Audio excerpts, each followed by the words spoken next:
Ainda era recente o início da Segunda Guerra, marcado pela invasão da Polônia em 1º de setembro de 1939. Britânicos e franceses declararam guerra à Alemanha como parte do acordo de proteção assinado com a Polônia, mas não atacaram os alemães nesse primeiro momento. A conquista desse país então foi rápida. Em 28 de setembro, a capital Varsóvia rendeu-se aos nazistas.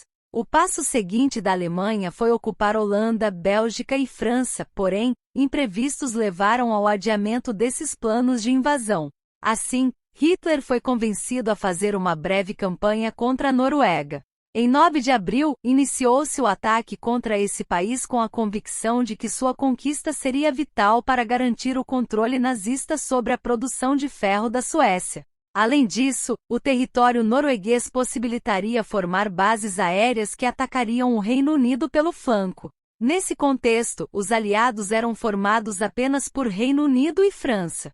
A entrada da União Soviética somente aconteceu após junho de 1941, e a dos Estados Unidos, a partir de dezembro de 1941.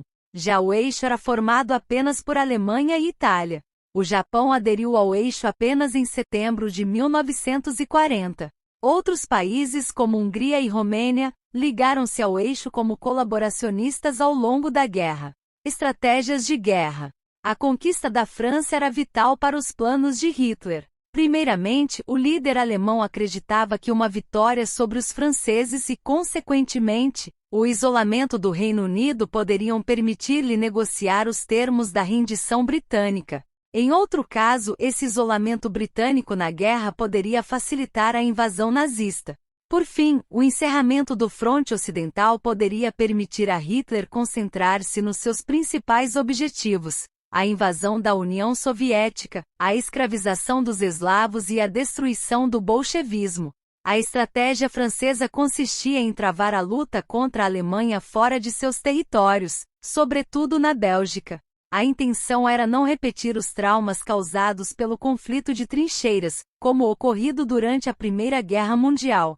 Já a estratégia alemã, pelo contrário, pretendia exatamente levar a guerra para dentro do território francês de forma a conquistar Paris o mais breve possível. A tática alemã consistia em realizar 3 grandes ataques simultâneos em diferentes pontos da defesa francesa.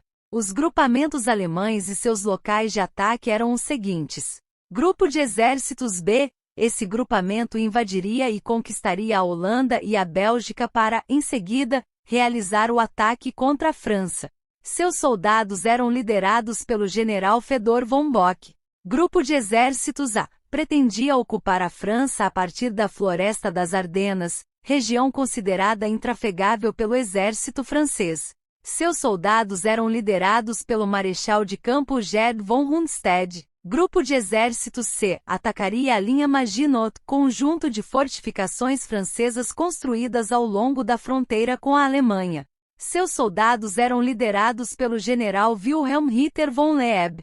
Essa estratégia alemã previa que os franceses reforçariam suas defesas ao longo da fronteira com a Bélgica, uma vez que a linha Maginot garantia uma proteção considerável do sul da fronteira francesa, o que permitiria à França deslocar soldados para outras partes menos protegidas. Além disso, os alemães contavam com o fato de que os franceses não esperariam um ataque pelas Ardenas por ser uma região de florestas densas. Invasão da França. A batalha pela França começou com as ocupações de Holanda e Bélgica como parte da estratégia alemã. O ataque da Alemanha iniciou-se na madrugada do dia 10 de maio de 1940. A invasão da Holanda e Bélgica foi realizada parcialmente com o uso de paraquedistas lançados em pontos estratégicos. Um desses locais era a fortaleza belga de Eben-Emael, considerada invencível e conquistada pelos alemães em um dia de batalha. Parte da tática de guerra da Alemanha na invasão da França foi a Blitzkrieg, técnica inovadora e vital que garantiu algumas vitórias alemãs até 1941. Essa tática consistia em realizar ataques coordenados de infantaria, aliada com a artilharia, aviação e blindados em um ponto estratégico da linha adversária. O objetivo era criar uma brecha pela qual os exércitos alemães penetrariam em território inimigo. Enquanto os alemães atacavam a Holanda e a Bélgica, o principal movimento acontecia na região das Ardenas.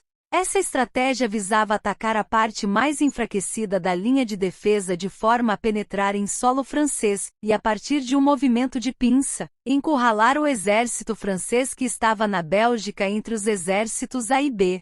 O ataque nas Ardenas mobilizou 134 mil soldados com 1.222 carros de combate. Esse ataque pelas Ardenas pegou a defesa francesa totalmente despreparada. Era a posição mais enfraquecida do exército francês, e os historiadores relatam que, apesar de algumas demonstrações de bravura, o quadro no local foi de fuga generalizada. Os franceses impuseram alguma resistência para evitar a travessia do rio Meuse, mas os historiadores afirmam que o exército desse país falhou ao não perceber a real estratégia do exército alemão. Assim, após cruzar o rio Meuse, as tropas alemãs seguiram rumo ao norte para encurralar as tropas francesas e britânicas que estavam na Bélgica. Os alemães conseguiram encurralar mais de 300 mil soldados aliados. Para evitar um desastre, os britânicos organizaram a Operação Dínamo, também conhecida como Retirada de Dunkerque. Na retirada de Dunkerque, o Reino Unido mobilizou tantas embarcações quanto fosse possível para retirar suas tropas da Bélgica. Ao longo da operação, cerca de 338 mil soldados, entre britânicos, franceses e belgas, foram evacuados e levados para a Inglaterra. No entanto, a evacuação só foi possível porque Hitler havia ordenado propositalmente a diminuição da velocidade de avanço de suas tropas. A operação aconteceu de 26 de maio a 4 de junho de 1940. Apesar da evacuação heroica, o desastre havia sido grande, pois, além de sofrer uma derrota, o Reino Unido abandonou considerável quantidade de suprimentos e equipamentos, conforme o registro de Hastings. A Força Expedicionária Britânica deixou para trás, na França, 64 mil viaturas, 76 mil toneladas de munição, 2.500 canhões e mais de 400 mil toneladas de provisões. Após a retirada de Dunkerque, os alemães continuaram seu avanço pela França e, assim, levaram cerca de 8 milhões de franceses a abandonar suas casas. Quando os alemães entraram em Paris, no dia 14 de junho de 1940, a cidade estava quase totalmente deserta. A rendição francesa foi oficializada em 22 de junho de 1940. Consequências: com a vitória na França, Hitler pôde dedicar-se ao ataque contra o Reino Unido. Os acontecimentos seguintes da guerra foram marcados pelos pesados ataques aéreos, principalmente sobre Londres.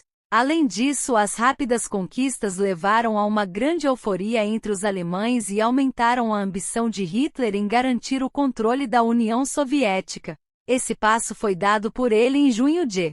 Gostaria de fazer a referência deste texto em um trabalho escolar ou acadêmico. Veja: Silva Daniel Neves. Batalha da França na Segunda Guerra Mundial Brasil Escola. Disponível em https://brasilescola.uol.com.br/guerras/batalha, na segunda, guerra, mundial.htm. Acesso em 27 de dezembro de 2023. De estudante para estudante. Mande sua pergunta. Quem descobriu o Brasil? Artigos relacionados. As feridas da Segunda Guerra na Alemanha. Os recentes estudos que reavaliam o impacto desse conflito entre guerras. Batalha de Stalingrado. Leia este texto sobre a Batalha de Stalingrado e entenda como. Guerras. Canhão Gustave. Conheça o canhão Gustave e saiba quais eram suas guerras. Causas da Segunda Guerra Mundial. Clique aqui para saber quais foram as causas da Segunda Guerra. Guerras. Consequências da Segunda Guerra Mundial. Clique aqui, saiba quais foram as principais consequências da guerras.